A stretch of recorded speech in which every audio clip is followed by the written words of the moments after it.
Welcome to The Deep Dive, the podcast where we sweat the small stuff so you don't have to. From real stories to expert advice, we're here to uncover everything about hyperhidrosis and empower you to take control. Ready to dive into the world of sweat and solutions? Let's make a splash. Welcome back, everyone, to The Deep Dive. Today, we're going to be going on a journey into the world of bromhidrosis. Bromhidrosis. Yeah, you might be thinking, what in the world is that? And to be honest, that's why we're diving in. Yeah. It's a condition that affects so many people, yet most of us have never even heard of it. And what's really interesting about it is that it's not just your run-of-the-mill body odor. Okay. It's a chronic medical condition. So we're talking more than just forgetting deodorant. Oh, yeah, way more. Yeah. Think of it this way. We all sweat, right? Yeah. But for some people, that sweat interacts with bacteria on their skin, and it creates a really strong, persistent odor. And it's not something you can just, wash away. No, it's not something that could just be washed away. That sounds incredibly tough to deal with. It is. And the podcast that we're looking at today mentioned that it's a particularly silent struggle in Kenya. Why is that? Well, there's a lot of stigma surrounding body odors in general. Right. And bromhidrosis is often just seen as a hygiene issue rather than a medical condition. So people are often just really reluctant to talk about it or seek help. That makes sense. And if you think about it, 40% of the Kenyan population experiences excessive sweating. So you can imagine how many people might be silently battling this without even realizing there's a name for it. Right. Let alone treatment options. Exactly. And that lack of awareness just makes the stigma even worse. So let's clear up some of that confusion. How is bromhidrosis actually different from just regular body odor? Okay, so it all comes down to sweat glands and bacteria.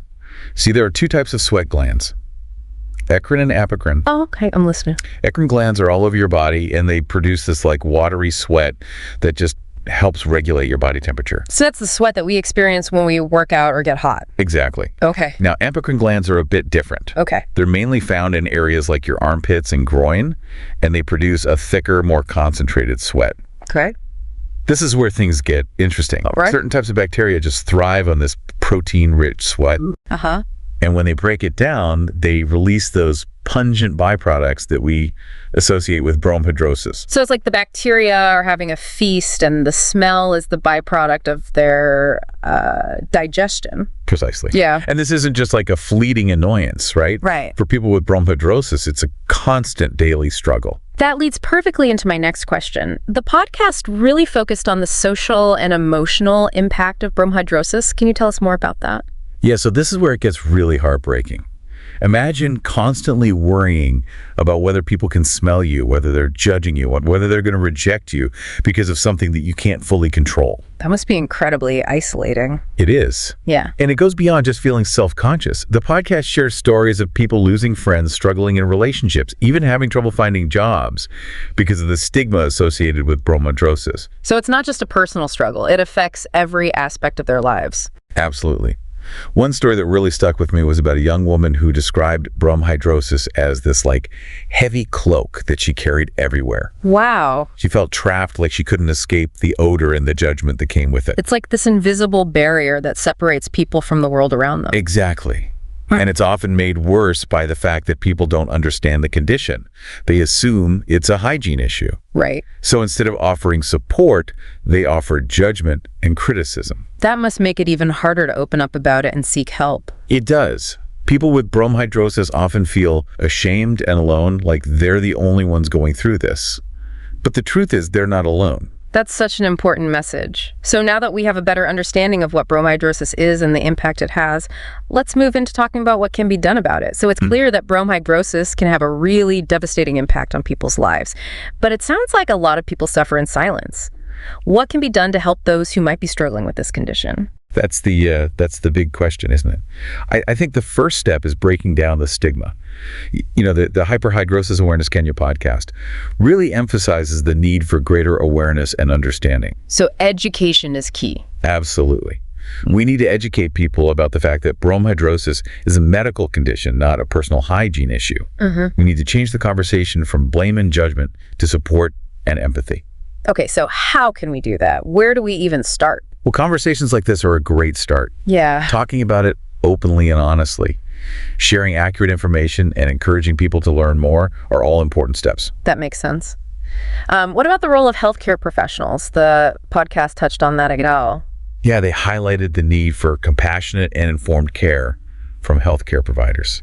Imagine going to a doctor and feeling judged or dismissed. Right. Instead of being heard and understood. It can be incredibly discouraging. Yeah, so it's not just about finding a treatment, it's about finding the right healthcare provider who can offer support and guidance throughout the process. Exactly. It's about creating a safe and welcoming space where people feel comfortable discussing their concerns, asking questions, and seeking treatment without fear of judgment. The podcast also mentioned that access to treatment is a major issue, especially in Kenya. Yeah, that's a really important point. A lot of effective treatments for bromhidrosis are either unavailable or unaffordable in Kenya. And this just creates a huge barrier for people seeking relief. So it's not just a matter of awareness, it's also a matter of access. Precisely. The podcast advocates for greater investment in healthcare infrastructure, more affordable treatment options, and more training for healthcare professionals in Kenya. Everyone deserves access to quality healthcare, regardless of their location or socioeconomic status. I couldn't agree more. So we've talked about the big picture awareness, education, access to healthcare. What about practical advice for individuals dealing with bromhidrosis? What can they do on a day-to-day basis to kind of manage their condition? Yeah, there are definitely things that people can do to help manage the condition. One of the simplest but most important is practicing good hygiene. Showering or bathing regularly, using antibacterial soap. Drying the affected areas thoroughly can make a big difference. It sounds obvious, but sometimes the simplest solutions are the most effective. Absolutely. Another practical tip is to choose clothing made from natural fibers, like cotton or linen. These fabrics breathe better and help reduce sweating. So ditch the synthetics. I would have thought those moisture-wicking athletic fabrics would be better. You'd think so, wouldn't you? Yeah. But those fabrics can actually trap moisture and create a breeding ground for bacteria. Natural fibers are the way to go. Good to know. The podcast also mentioned moisture-absorbing products. Yes, things like sweat pads or talc powders can be helpful for absorbing excess moisture and keeping the affected areas dry. And don't underestimate the power of managing stress. Oh, that's interesting. Is there a connection between stress and bromhidrosis? Absolutely. Stress can trigger sweating, which can worsen bromhidrosis. So finding healthy ways to cope with stress, like exercise, meditation, or spending time in nature, can be really beneficial. It's all connected, isn't it? The physical, the mental, the emotional. Exactly. It's about taking a holistic approach to managing bromhidrosis. And remember, it's always a good idea to consult with a healthcare professional to discuss your specific needs and explore different treatment options. Treatment options, yes. Let's dive into those. The podcast mentioned a few, right? They did. There's a range of approaches from simple topical solutions to more advanced medical interventions. So let's start with the basics. What are some of the topical treatments available? So topical treatments are often the first line of defense. This could include antibacterial washes to reduce bacterial growth on the skin, or special antiperspirants that block sweat production. There are also prescription-strength antiperspirants and creams that can be more effective. So tackling the problem from both sides, reducing the sweat and the bacteria. Exactly. And for more severe cases, doctors might consider oral medications. What kinds of medications are we talking about? Well, antibiotics can be used to target bacterial overgrowth, if that's a contributing factor. And there's a class of medications called anticholinergics that can help reduce sweating in general. I remember the podcast mentioning Botox as well. That seems surprising. It does, doesn't it? But Botox injections can be quite effective for bromhidrosis. They work by blocking the nerve signals that trigger sweat production. It's a temporary solution, but it can provide significant relief for some people. So it's not just for wrinkles anymore. Fascinating. What about surgery? Is that ever an option? Surgery is generally considered a last resort and is rarely recommended. It carries risks, and there's no guarantee of complete success.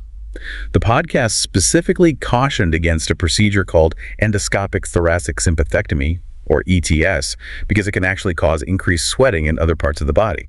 That sounds counterproductive. So if Yeah. someone has tried everything else and is still struggling, what can they do? That's where support and community become so crucial. Can you elaborate on that? Sure. Remember those online forums and social media groups we talked about earlier?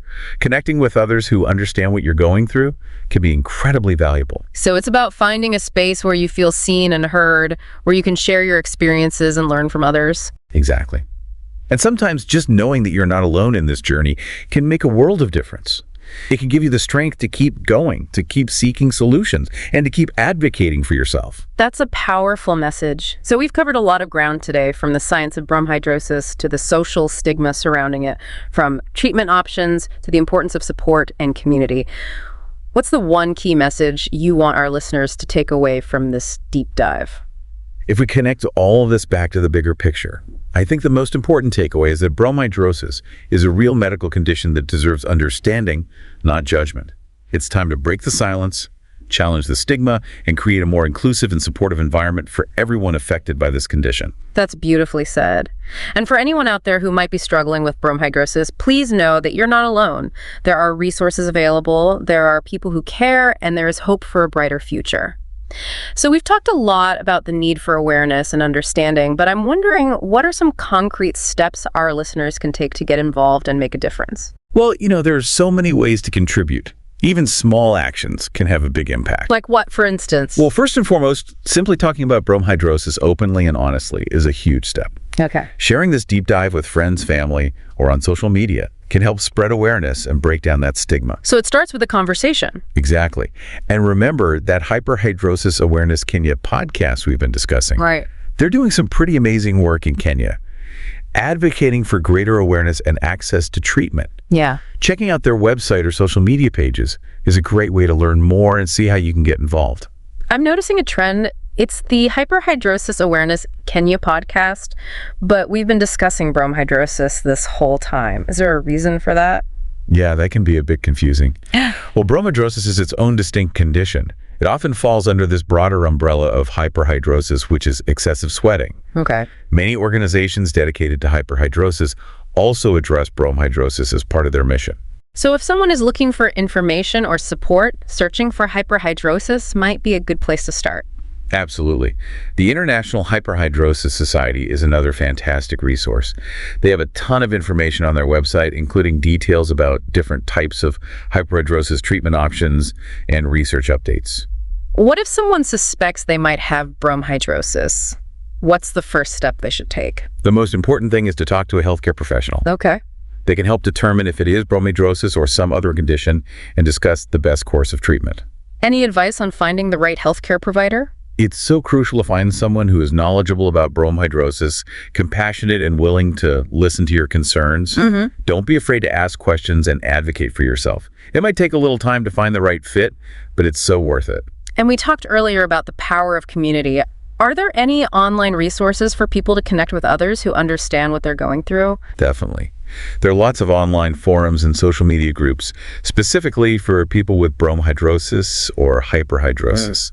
These can be incredible sources of support information and shared experiences. It's about finding that space where you feel seen, heard, and understood, which can be so important when dealing with a condition that can feel isolating. Exactly. Sometimes just knowing that you're not alone in this journey can make all the difference. This has been such an eye-opening conversation.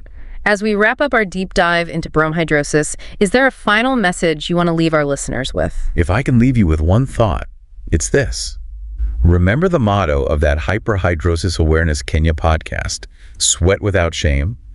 Let's all work together to create a world where that message resonates, a world where people feel empowered to embrace their bodies, celebrate their differences, and seek support without fear of judgment. That's a beautiful sentiment and a powerful call to action. Thank you for sharing your expertise with us today. It was my pleasure. And to all of our listeners, thank you for joining us on this deep dive into the world of bromhidrosis.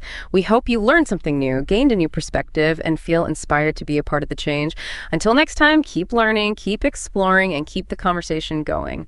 You've been listening to The Deep Dive, because understanding sweat is the first step to thriving. Remember to subscribe, share, and connect with us on Hyperhidrosis Awareness Kenya socials. Together, we can stay cool, confident, and unstoppable. Until next time, keep shining. No sweat.